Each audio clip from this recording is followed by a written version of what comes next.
আলাইকুম। বিসমিল্লাহির রহমানির রহিম। জামাত, নামাজের জামাত, সালাতের সালাতের জামাত শুরু হয়ে গেল। মানে যখন ইকামত আল্লাহু আকবার বলে ইকামত দিয়া মুয়াজ্জিন নামাজ ইমাম সাহেব আরম্ভ করে দেন, সালাত ইমাম সাহেব আরম্ভ করে দেন, তখন সুন্নতে নিয়ত করা অথবা সুন্নত আদায় করা। আমরা আগে জামাতে সামিল হব, যেহেতু এটা ফরজ। একটি কথা মনে রাখতে হবে, সবাইকে 5 ওয়াক্ত নামাজ পড়তেই হবে বাধ্যতামূলক। যে সময় পেলে পড়ব এরকম কোনো কথা নাই। সময় পেলে নামাজ পড়ব এমন কোনো শব্দ নাই। নামাজ পড়তেই হবে, যে অবস্থায়, যেই হালতে, যেই স্থানে। ওয়াক্ত হয়ে গেছে, ওয়াক্ত পার হয়ে যাচ্ছে, দ্রুত বেগে আগে সালাত নামাজটা আদায় করতেই হবে।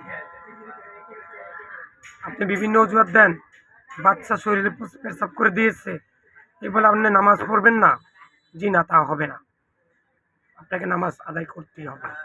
আপনি অসুস্থ, মাথা ধরে গেছে, জ্বর হচ্ছে, অসুস্থ, উঠতে পারেন না, বসে বসে নামাজ আদায় করতেই হবে। বসে নামাজ আদায় করতে পারছেন না, শুয়ে করেন। আপনি অসুস্থ, দাঁড়িয়ে নামাজ আদায় করতে হবে, পারছেন না, বসে করুন।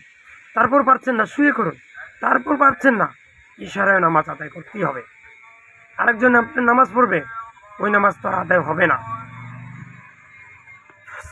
সফরে কসর নামাজ আদায় করতে হবে, আগের মতো পড়া যাবে না। কারণ কি, আল্লাহ রাসূল সাল্লাল্লাহু আলাইহি ওয়াসাল্লাম আল্লাহর পক্ষ থেকে সব বিধান নিয়ে এসেছেন। ইয়া আল্লাহ, তুমি আমাকে শাস্তিবিহীন জান্নাত দান করো। ইয়া আল্লাহ, তুমি আমাকে শিরক, বেদাত এবং কুফরি মুক্ত জিন্দেগি অতিবাহিত করো। ইয়া আল্লাহ, তুমি আমাকে শহীদ মৃত্যু দেন, যে শহীদ মৃত্যুরা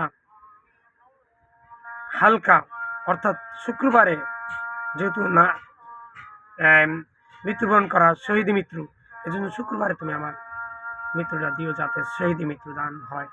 হে আল্লাহ, পাপ মুক্ত রেখে তুমি আমাকে মৃত্যু দান করো। হে আল্লাহ, জান্নাতি করে তুমি আমাকে মৃত্যু দান করো। হে আল্লাহ, শিরক, বেদাত, কুফরি মুক্ত জীবন যাপন করে মৃত্যুর সময় লা ইলাহা ইল্লাল্লাহ পড়ে যেন মরতে পারি, সেই তৌফিক দান করো, আমিন। হে আল্লাহ, আমি সব পৃথিবীর সকল মুসলিম উম্মাহকে তুমি শিরক, বেদাত, কুফরি মুক্ত জীবনযাপন অতিবাহিত করার তৌফিক দান করো। আর মৃত্যুর সময় যেন বলতে পারি লা ইলাহা ইল্লাল্লাহ। আসসালামু আলাইকুম।